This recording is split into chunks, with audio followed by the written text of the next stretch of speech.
Assalamualaikum warahmatullahi wabarakatuh. Hope you're doing well. So, we're continuing our deep dive into my notes concerning what I've read and really researched upon the RadFem philosophy, radical feminist philosophy, so that when your teenager comes home and starts talking to you about something they heard or something they were taught in school or something they came across on X or Reddit, you name it, you'll be able to have some familiarity with it and maybe some rebuttals pre-planned so that you're able to give proper dawah or at least engage in a civil conversation with them and redirect them to the straight path, right? And since I'm American, I think it's important that us Muslim reverts who've been given the truth of what our life is about, right? We've gotten the guidance of Islam. I believe it's important for us to be able to share our insights and help prevent such a cancerous ideology from infecting the rest of the world. So, one of my notes that I wanted to share with you is that the RadFems, they don't want women to have economic or social dependence on men. They're really fearful of that. They want you to always be able to have money so that you can leave the relationship at the drop of a hat. Now, the thing is, to depend on someone means they're reliable. So if you're going to depend on someone and you're taught this, like, hey, there's going to be a time where you should stay home with your little tots, take care of them, tend to them, you're going to need to heal from having a child, make sure you pick someone reliable. I really do think that more women wouldn't sleep with and let men finish inside of them who are losers. They would make better decisions. See, what's fascinating is hedonism, lust, and hookup culture is pushed upon people since the 90s, I'd argue, really heavily through comedy, through movies. Even if you go back and look at some of the PG-13 movies like Cheaper by the Dozen 2, Pretty in Pink, you begin to see that there's hypersexual themes. And you're like, hey now, this is odd. It would be smarter to push save it till you're married. Yes, people will fail, but that doesn't mean we just suddenly give up and then allow so much degeneracy. But when we have gay pride parades where there's kink on display, men in their underwear, and all type of fetish material, we can see that as a society we're really going into some gross territory. So because women see how man-whorish some males are, they become anxiety ridden. They don't want to tie themselves economically to someone who they feel is going to let them down. So they want to be able to flee the nest whenever something goes south. They just don't have a whole lot of trust in men. And you can't necessarily get mad at women for not trusting Western men, but you also must understand that Western women fight modesty culture as prudish. They want to have a sort of sexual liberation, but they don't like the consequences, which is, with the more lust you push on men, the more dirty they become, the more naughty they become, the more adulterous they become. You know, they want to have their cake and eat it too, and I just don't think it works. And modesty, as I've learned when studying the Fiqh al-Haya book, which I haven't discussed it on the channel, but modesty is bashfulness, shyness. It's a charm that where you just carry yourself with grace. It's not just about clothing, but clothing does play a factor. And there's a lot of men who fight the Islamic clothing. They call it trash bags, but then they say Western civilization is cooked. And so you'll see a lot of men, they'll post women in like downtown Miami or something like that, and they're dressed like hookers, and say, I can't believe women are dressing like this. And then next time you'll see them say, a woman's in a hijab buying some beans or something. And they're like, oh, I can't believe these invaders. They don't want to assimilate to our culture. And you're like, okay, so they complain when the women are dressed like skanks. And then when the women are modestly covered and wearing loose clothing, they're mad they don't have some type of gooning material, the bat material. What is going on here? It's almost like the women can't win no matter how they dress. And then this leads to a lot of women feeling overwhelmed, like, well, might as well embrace this side or that side, and then you get a lot of chaos. But either way, there's a sort of panic in women in America where they just don't see American men as reliable. And I often get this insult online because I have on Instagram me in a niqab, khimar, hijab thing. People think I'm from the Middle East, and they'll say, well, you just don't know American men, you know. They don't provide.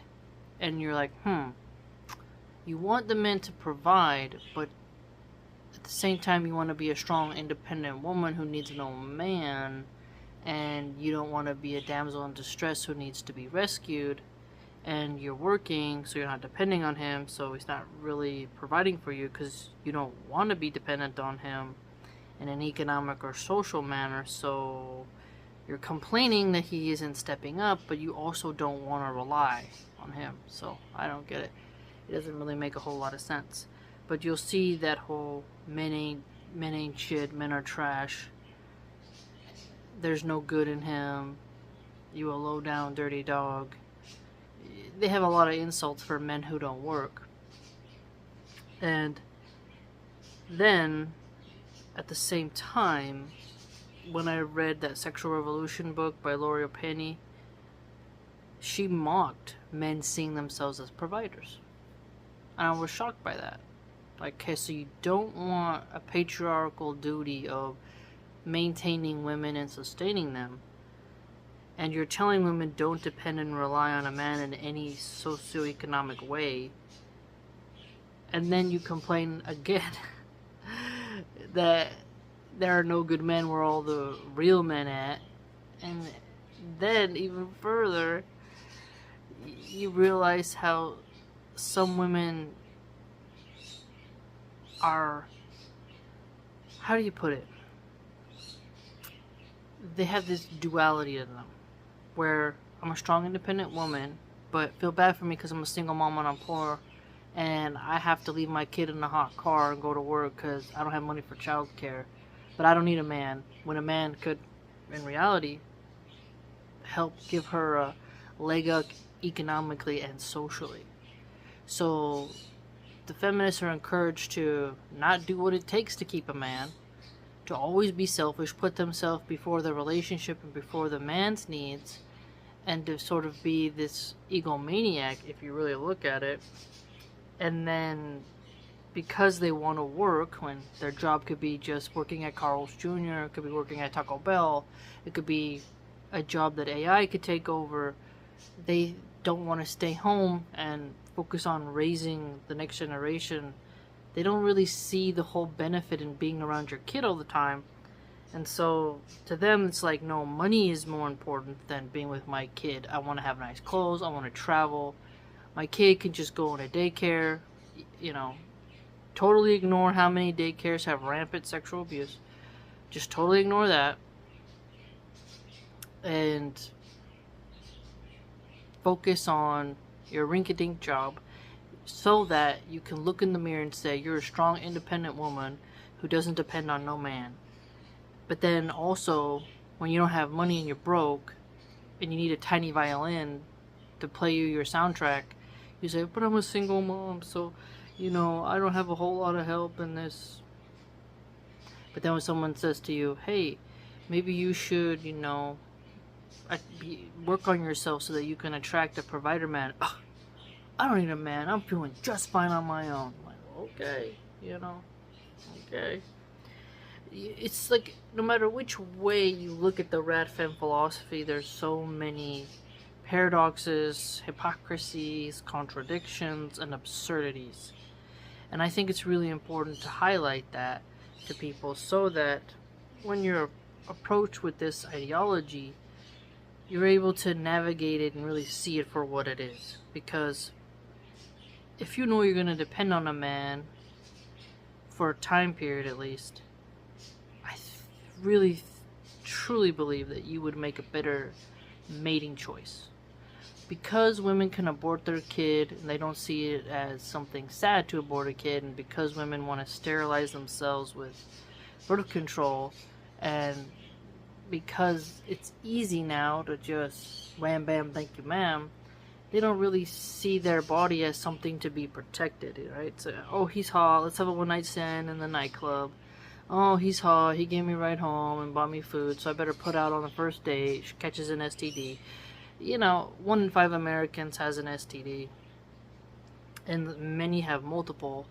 And instead of denouncing hookup culture and the sexual revolution as failures, instead they say, that's just par for the course, and you don't have any right to shame someone for having, herpes and gonorrhea. You should instead still be out there on dating apps, just put in the about section that you have it. I mean, it's really quite grotesque.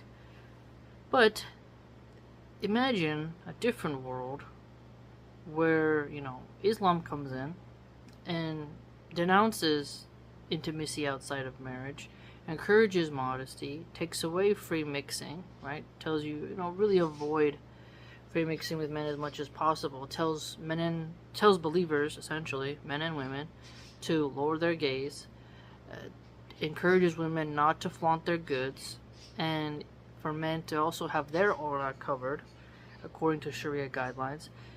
Then the sexual tension is reduced and things become a bit more smoother. Now, you're always going to have perverts in every society.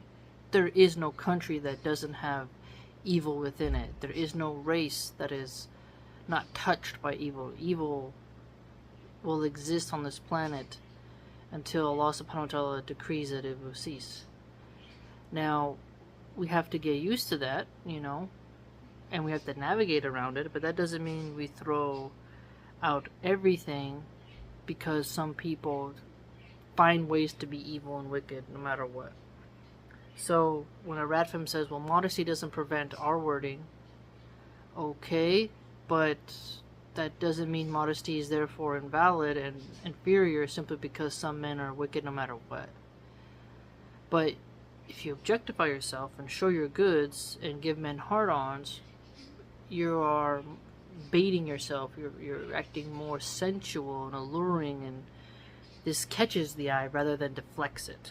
So, what is your goal? Is your goal to excite or deflect? And your clothing will rectify that or either amplify it. So make up your mind on what you want. And one thing further is that it's good and healthy to be able to have another significant other who really can take some of the burden off of you economically. Yeah, it's if you look at a lot of media where mothers are like, oh, we're struggling financially, and if you were to tell that woman, maybe you should, get in shape or really get out there and find a man, they would be insulted. And I don't really see why that would be insulting, because it's a survival strategy. But if a gold digger says, no, get the bag, then she's somehow empowered. So you're empowered when you share your body with someone you aren't married to, according to them. But if you share your body with your husband and really work on your marriage, you're a pick-me-sha and you have no self-worth and you have low self-esteem and you're a doormat. So the RadFems are deeply confused. Deeply confused. And it can be scary to rely on anyone, but there's countless women who they think their job sometimes is a bit too permanent. It's fascinating when I think about how many jobs that I worked where later on that went out of business. I just walked past one today where I worked when I was pregnant with my first child, and it's being bought now by the third company that's coming in and gonna gut it, change everything up, and install a new restaurant. And I'm like, you know, imagine if I would have been arrogant and thought, I don't need a man, I got my job here. You know, this job seems steady, and then all of a sudden, a few years go down the line, it's out of business. Countless places I have worked at have gone out of business. Things change, people move, the economy fluctuates, so there's no real guarantees when it comes to your job. And I remember there was one boss who told me when I was a server, you're only as good as your last table. And when you take a step back and you put your ego on the table, you have to understand that these places you work at will need to replace you right away. And it's not personal, it's just business. But that you shouldn't put all your identity into your work there at some job. Now, if someone's a scientist and they're working on a disease cure, that's cool that they're focusing on that. If someone is a surgeon and they're trying to be the best surgeon, I totally get it, you're saving lives. But if you are a hostess, bartender, valet, you know, you are a cashier, you want to do your job well because you want to have a good work ethic, but that's not your sole identity. Now, if you're trying to be a chef, go ahead, be the best chef. If you're trying to be a ceramicist, making wonderful ceramics, put your heart and soul into that. That's a direct reflection of you. If you are an architect, you want to make these beautiful buildings that'll stand the test of time, that's quite noble.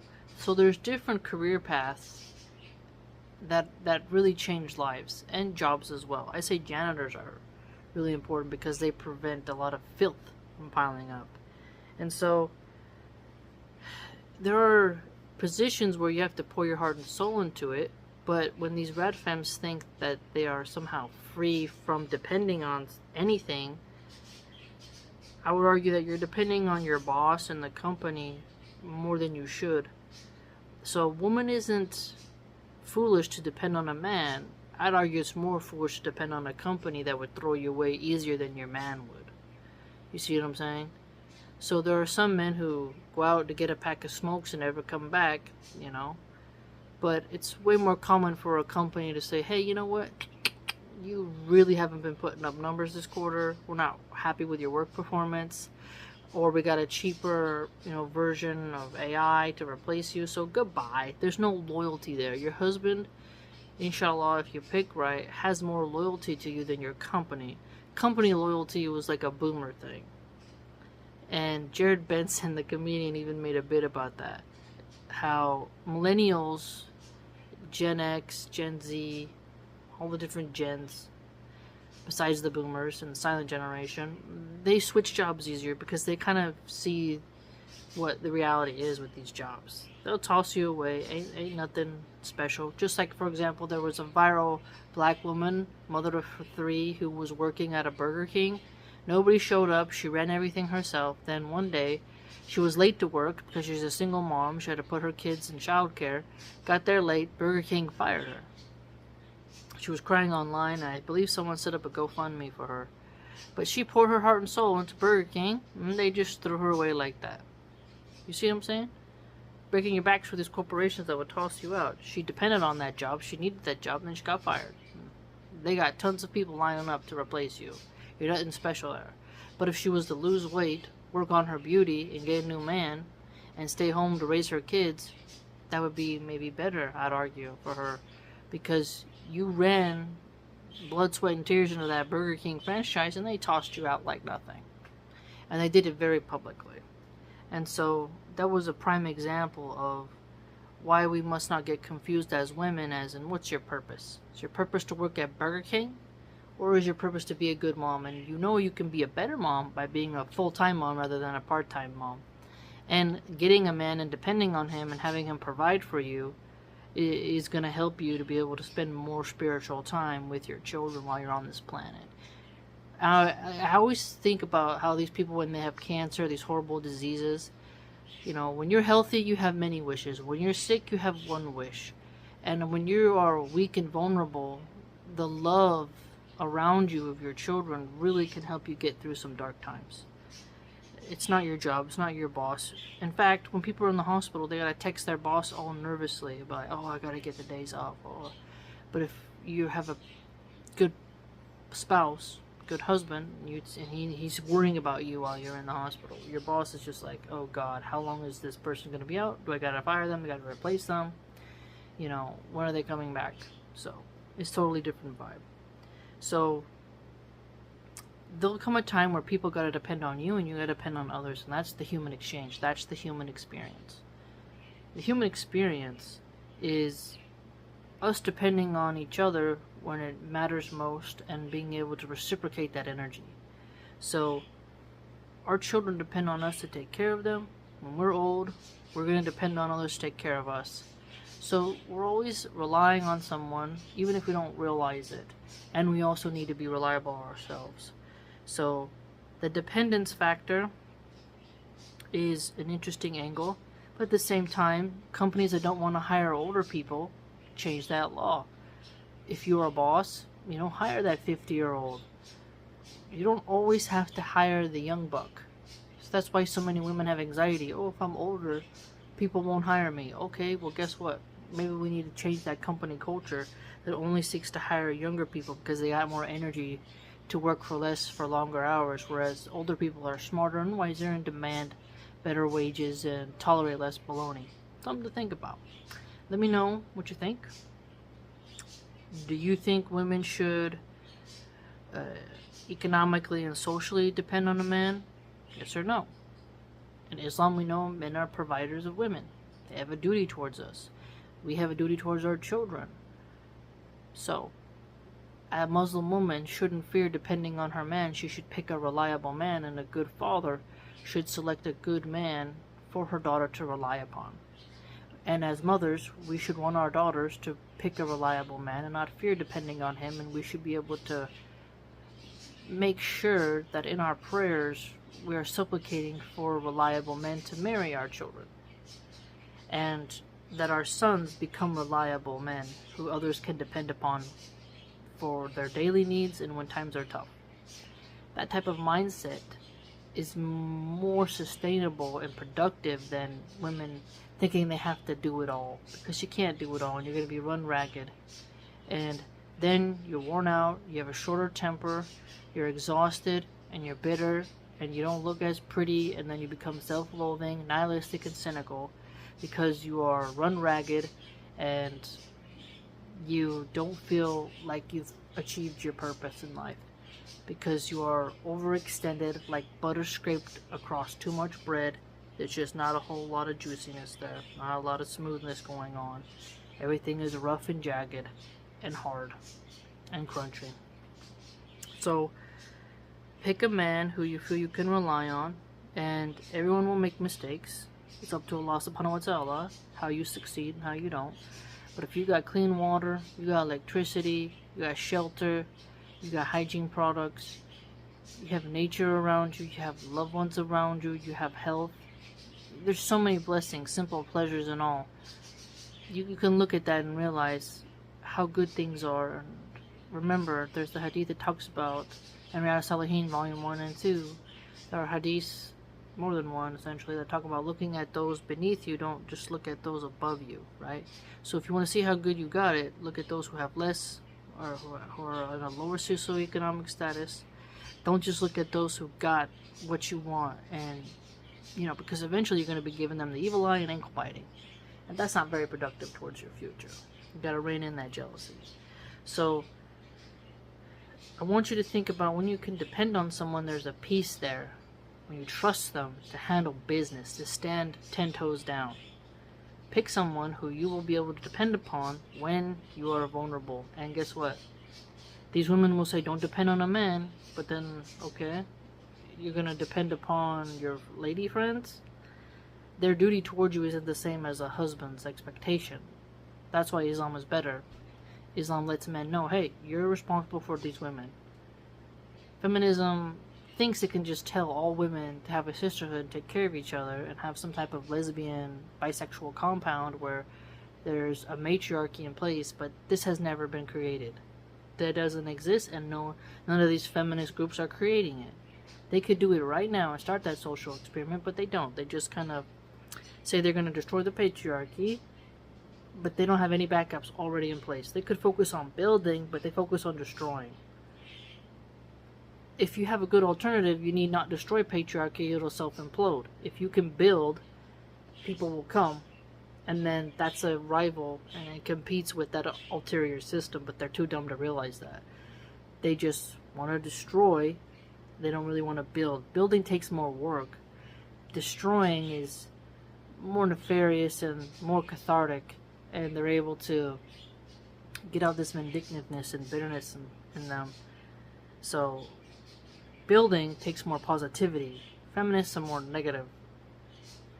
And so be safe out there, because you can't always fear relying on others, and you shouldn't fear relying on your husband, because both of you help each other.